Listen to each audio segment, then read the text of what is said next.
Hi friends, today we're reading Sofia Valdez, Future Prez, continuing on with our series of these girls who have awesome dreams. So again, it's written by Andrea Beatty and illustrated by David Roberts. Sofia was a baby who got things done, helping her family before she turned 1. She and Abuelo went out every week to help elderly friends around Blue River Creek, who couldn't get out and about on their own, and with no place to gather, were stuck home alone. Raking the leaves, taking pets for a walk, or just dropping by for a treat and a talk, Sofia Valdez did as much as she could for her family and friends and her whole neighborhood. A dreamer, a doer, a real-life go-getter. Most people like good, but Sofia liked better. Each morning Abuelo walked Sophie to class. They walked home again along Blue River Path, making plans, munching cookies, Abuelo and girl. Except for that Tuesday when Pup saw the squirrel. With a howl, Pup took off, racing through the town, over, under, beneath, and all around. Sophia scrambled to try to keep up with the hollering man and the bellowing Pup.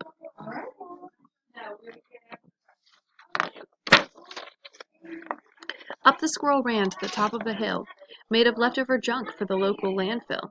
They reached the tip-top of that mountain of trash, which jiggled and broke with an ear-splitting crash. Down they tumbled and hit with a thud on the moldy old pumpkin surrounded by mud. "Ouch!" cried Abuelo. He struggled to stand. "A dangerous mess," he said, grasping her hand.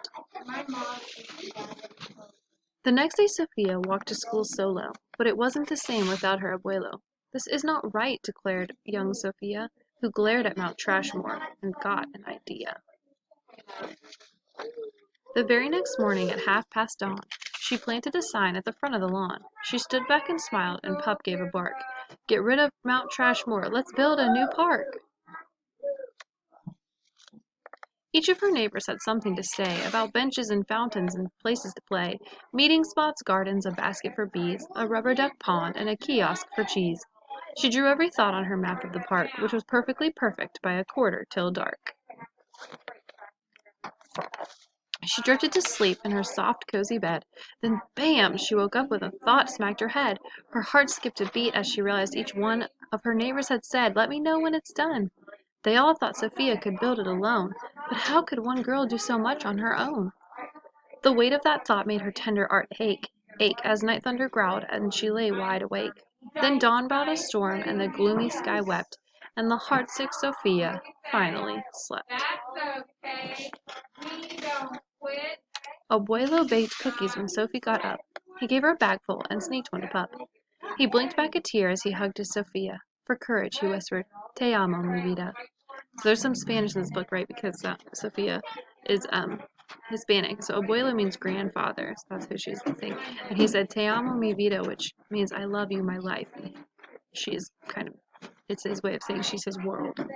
Sophia's knees buckled. She felt weak inside. She looked at his ankle and quite nearly cried. Though she didn't feel brave or courageous at all, Sofia Valdez went to face City Hall.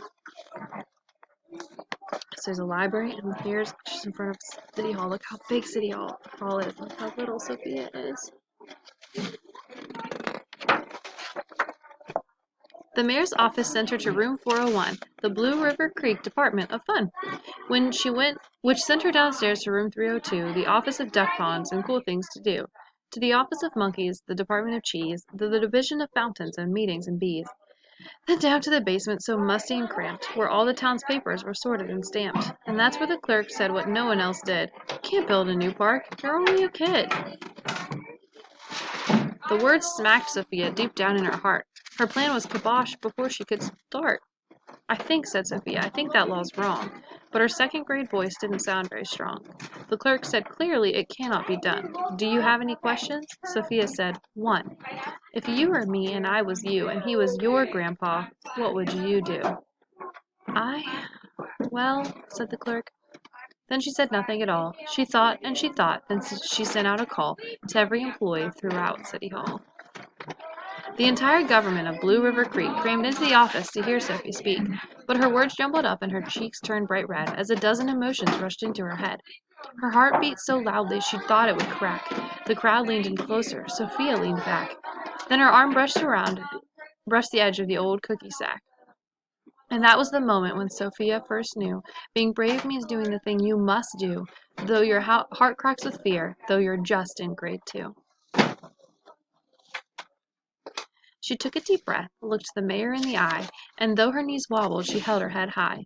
Sophia started talking. She spelled out her plan and why it mattered and how it began. And once she got rolling, she had lots to say about meeting spots, monkeys, and places to play, and other ideas for things they could do to help the town elders and other folks too. She had thoughts on the library, thoughts on the zoo, and perhaps a way to combine the two. And